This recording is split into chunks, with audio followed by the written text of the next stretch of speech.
Assalamualaikum warahmatullahi wabarakatuh.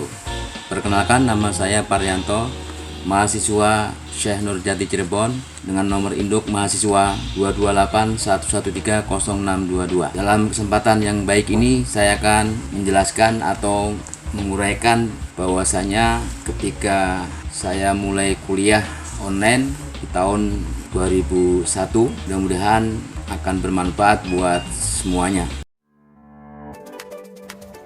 Tentang kuliah online, awalnya saya menerima dari beberapa teman atau sahabat yang mengenalkan link bahwa ada pendaftaran kuliah online, dan saya klik dan saya mengikuti peraturannya, mengikuti pendaftaran sampai mengikuti tes baik tertulis maupun tes lisan. Ini adalah kuliah online pertama kali di Indonesia yang diadakan di Syekh Nurjati Cirebon. Pada awalnya agak ragu juga, tetapi saya akan coba karena pembahasan masalah mengajar di pesantren memang dianjurkan minimal sarjana S1. Dengan latar belakang mengapa kuliah online menjadi relevan, karena memang harus melek teknologi. Artinya di dalam kuliah online ini tentunya berbeda dengan kuliah offline atau kuliah yang langsung di kelas. Nampaknya sedikit agak kerumitan atau kesulitan di dalam menjalankan memang, tetapi harus dicoba. Sejarah dan perkembangan kuliah online memang pertama kali di Indonesia memang sudah dilakukan di mahasiswa Syekh Nurjati Cirebon, dan itu saya termasuk dari salah satu mahasiswa yang terdaftar dari 7.000 seluruh Indonesia, 7.000 pendaftar kalau tidak salah. Awal-awalnya saya mencoba dan ternyata alhamdulillah dengan izin Allah saya diterima dan masuk kategori. Diambil dari 7.000 itu hanya 2.000 yang kategori diloloskan, dan saya cukup mengawal ini dengan tes-tes yang berbagai kerumitan dan menjaga HP. Nah, karena itu menggunakan HP sehingga kita menjaga sampai larut malam jam 1, menjaga identitas, nomor, bahkan pertanyaan-pertanyaan yang harus kita jawab. Salah pencet bisa tidak menjadi keberuntungan, karena ini siapa yang menjadikan berhasil atau tidak berhasil bukan masalah cerdas atau pintar, tidak, ternyata karena memang konsisten istiqomah kita menjaga memantau dari teknologi digital ini. Selanjutnya adalah tahapan awal. Nah, tahapan awal itu kendala-kendala yang dihadapi saat mulai kuliah online ini berbagai kendala, mungkin pulsa habis, data habis, dan alhamdulillah saya menggunakan wifi yang gratis ya, alhamdulillah tidak banyak beli. Tetapi alhamdulillah di dalam kuliah ini juga dibiayai oleh negara, alhamdulillah. Ada perbedaan tentunya di antara kuliah online dengan kuliah yang offline. Nah, pasti beda. Perbedaannya sangat jauh ya. Perbedaan antara kuliah konvensional dan online pasti berbeda.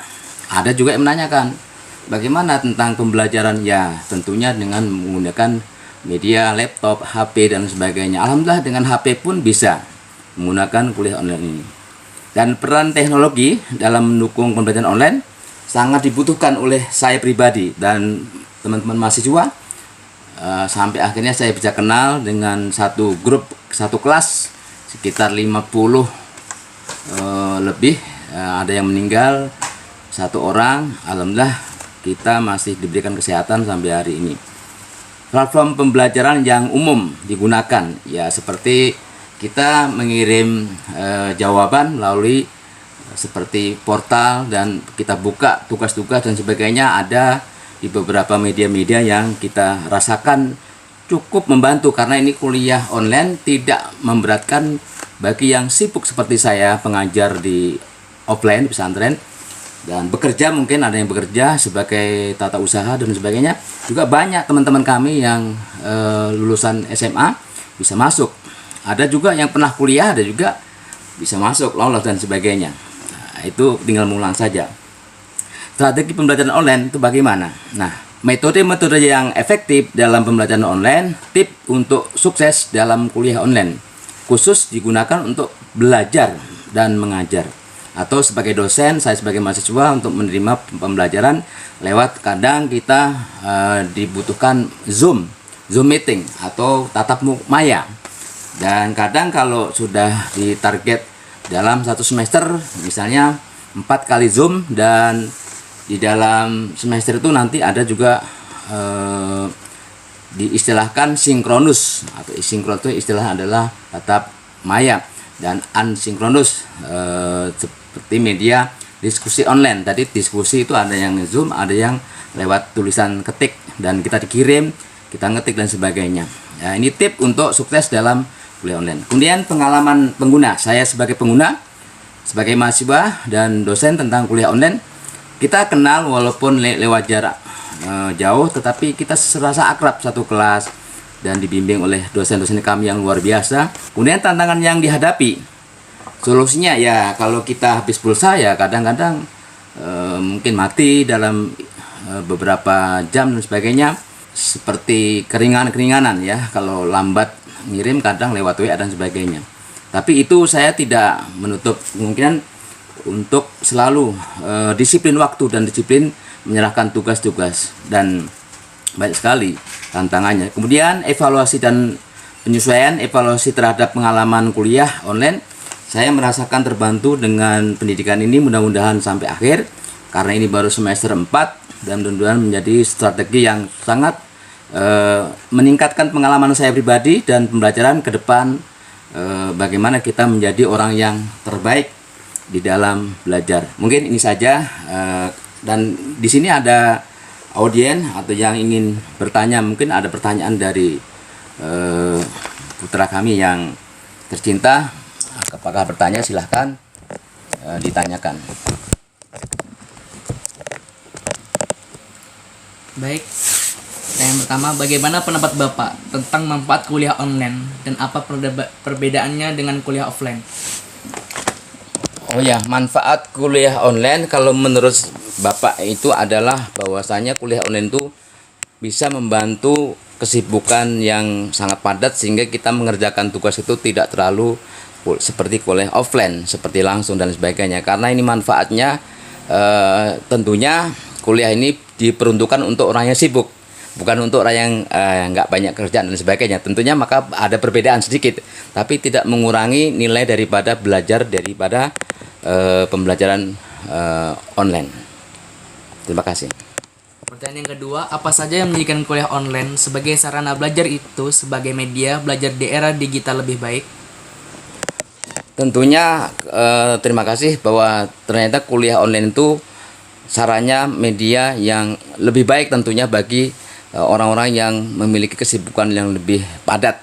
Karena di dalam dunia kuliah online ternyata sudah ada sejak tahun 2000 kalau tidak salah. Saya punya sahabat yang dia kuliah online, bahkan dia seorang dosen mengajar sambil online, dan saya waktu itu tidak begitu percaya dan yakin. Ternyata benar, ternyata bisa dilaksanakan, dan alhamdulillah di Syekh Nurjati Cirebon ini telah diadakan kuliah pertama kali di Indonesia. Saya sangat bersyukur kepada kampus di Syekh Nurjati Cirebon dan mudah-mudahan menjadi contoh. Yang ketiga, apakah dengan adanya kuliah online itu akan berkurang dari segi materi pembelajaran dan bagaimana Bapak menyikapinya? Oh ya, tentunya memang ada sedikit kekurangan dan kelebihan. Tentunya kekurangannya mungkin banyak yang tidak terbaca dan sebagainya, itu saya akui, tetapi tidak menutup kemungkinan bahwa semua ilmu itu sudah ada di media-media yang harus kita baca.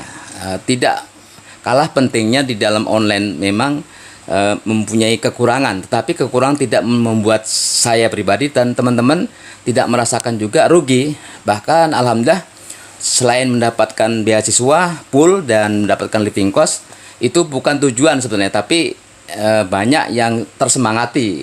Faktor living cost memang tidak menutup kemungkinan itu sebagai penyemangat juga, karena memang kalau kita berbiaya tentunya akan lebih memberatkan. Dan ini terima kasih kepada negara Indonesia yang membantu di pihak mahasiswa yang online dan full biaya dan berikan keringanan dan ada living cost, dan terima kasih, mudah-mudahan bermanfaat. Mungkin ini pertanyaan sekaligus saya simpulkan. Terima kasih kepada Ananda Farhan Najib yang menemani saya menanyakan bahwasanya apakah kuliah online itu lebih baik atau lebih buruk. Tentunya saya tidak mengatakan yang terbaik, tetapi kesimpulannya adalah kuliah online tetap harus diperjuangkan bagi orang-orang yang sibuk. Ini saja. Sekian dan terima kasih. Wassalamualaikum warahmatullahi wabarakatuh.